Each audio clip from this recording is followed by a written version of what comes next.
Abrahah was the governor of Yemen under Najashi. So Najashi, not the same Najashi as the one that the Prophet and Sahaba emigrated to, but his father. That Najashi had conquered some areas of Yemen, and he had sent his governor, and his governor's name was Abrahah. So Abrahah was the governor of the Najashi in Yemen, and he saw his people every year go north. So he said, "Where are you guys going?" So they said, "We have to go to Hajj. You have to go to Hajj." He said, "What is there?" He said, "There's the house of Allah." So he said, "I will build you a house that is far better than any of your houses, and you will come for Hajj under here." So he built a massive cathedral, because they were Christians, the likes of which he thought would become the biggest temple of Christianity in the entire Arabian Peninsula. And he then said, "All of you have to come over here rather than going up north to the Kaaba." And he wanted people to flock there for many reasons, to worship there as well as for business purposes, and you need to deal with them if you want people to come here. And he became so angry, Abrahah, that he said, "As revenge, I will destroy this house, so people must come to my house." So he said, "No problem. I have one elephant, a big elephant. We will take the elephant and we will walk through with our armies." And that is why he gathered together his army. And of course, because they were from Abyssinia, so they had elephants. Otherwise, elephants did not live in the Arabian Peninsula as natural beasts over there. But because he was from Africa, so he had a group of African elephants. And of course, the people of Africa had trained the elephants to be instruments of war. And this was when he marched to the Kaaba, and he went with his army of around, they say, some say 8 and some say 20 elephants. That says, the faster narration say there was just one main big elephant. The rest were normal camels and so on. And there are some historians who say no, it was a whole army of many elephants. But the Quran speaks of one elephant, Al-Fil, meaning one elephant. So the people of the elephant, big, huge elephant, and there were armies that came with. It is also said that he hired an Arab guide to take him to the Kaaba. And they started marching towards Mecca al-Mukarramah. When they were outside somewhere near Taif, they sent a messenger to say, "Go and look for the Sayyid, the leader of these people, and tell them, we don't want to fight. We are coming, destroy the house, and we're going back." So Abdul Muttalib was the leader. He was told, "This is what the man is coming for." He said, "Okay, let him come." And Abrahah came with the entire army. As you know, when he got to Mecca, he captured the livestock of Abdul Muttalib, over 200 camels and sheep, which by the way shows you Abdul Muttalib is a rich man now. Times have changed for the Quraysh, mashallah, money is flowing in. And in the process, the army came in and usurped more than 200 camels of Quraysh. And Abdul Muttalib told one of these men, "Look, you can come and destroy the house, no problem. But our camels, we want them back."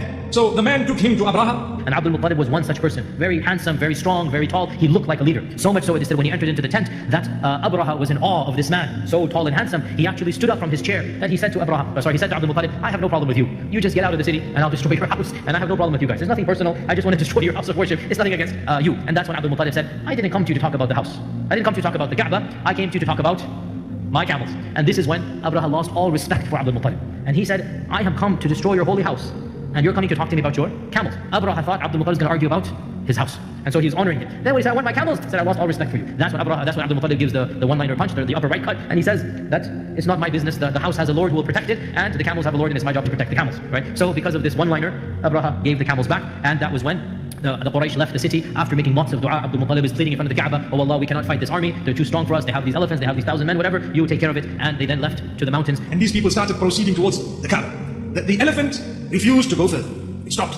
And it stopped. And they began to beat it. It refused. It didn't go further. When they turned it around and beat it, it went running. When they stopped it and turned it back around, it stopped again. Subhanallah. Who stopped it? Allah subhanahu wa ta'ala. But whenever they turned him in any other direction, he would move in that direction. So Allah stopped the camel, the elephant from entering, and as they're debating what to do, that is when large birds came. أَرْسَلْنَا عَلَيْهِمْ طَيْرًا أَبَابِيلَ تَرْمِيهِمْ بِحِجَارَةٍ مِّن سِجِّيلٍ. No sooner did they come closer to it than they noticed birds from nowhere in the skies. And these birds had 3 little pebbles each, the size of a pea, and even smaller, small little pebbles made of clay. And from a very high altitude, they released these pebbles. And the pebbles came down at such force. You know, today we learn about gravity and we learn about Newton and this one and that one. Wallahi, if you take a look at this explanation of Surah Al-Fil, you will come to realize that altitude, when it dropped from there, the small pebbles went straight through these men and killed them on the spot. And people were just watching. Allahu Akbar. Didn't Abdul Muttalib say that house has a Lord who will protect it? To this day, you need to remember, the Kaaba is protected by Allah subhanahu wa ta'ala. So Allah subhanahu wa ta'ala sent this, and mention is made of this in Surah Al-Fil.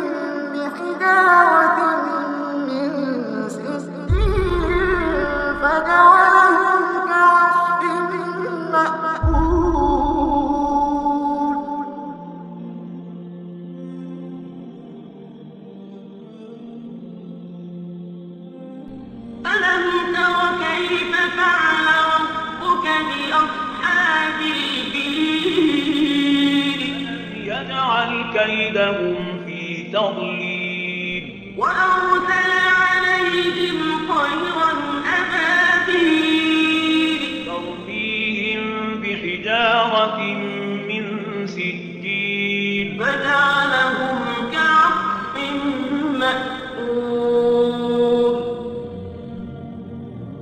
And Allah subhanahu wa ta'ala says, أَلَمْ تَرَ كَيْفَ فَعَلَ رَبُّكَ بِأَصْحَابِ الْفِيلِ. Did you not see what your Rabb has done to the people of the elephant? Those who came with the elephant, Allah destroyed them. And some of them, whom these pebbles did not get to, they were injured, they went back, and they were inflicted with disease. So much so that Abrahah himself, his organs began to drop, literally, his fingers started falling off, and everywhere they went, as they went back, they were heading back, and his hand fell off, next thing his leg fell off, and then he died. A very bad death. And it is mentioned that the traces of the elephant still were there when the Prophet ﷺ was born. And one of the Sahaba, his name is Ababil ibn Ashram. Ababil ibn Ashram has a very famous narration in Sunan al-Tirmidhi where I saw the elephants and their defecations when I was a young boy. So he's telling, and of course the Prophet ﷺ was born in the year of the elephant. The fact that Ababil remembers this, so he's saying, I'm older than him. How did he prove he's older? I remember my mother showing me the remnants of the elephants. So these were two incidents that had happened just before the birth of Muhammad sallallahu alaihi wasallam.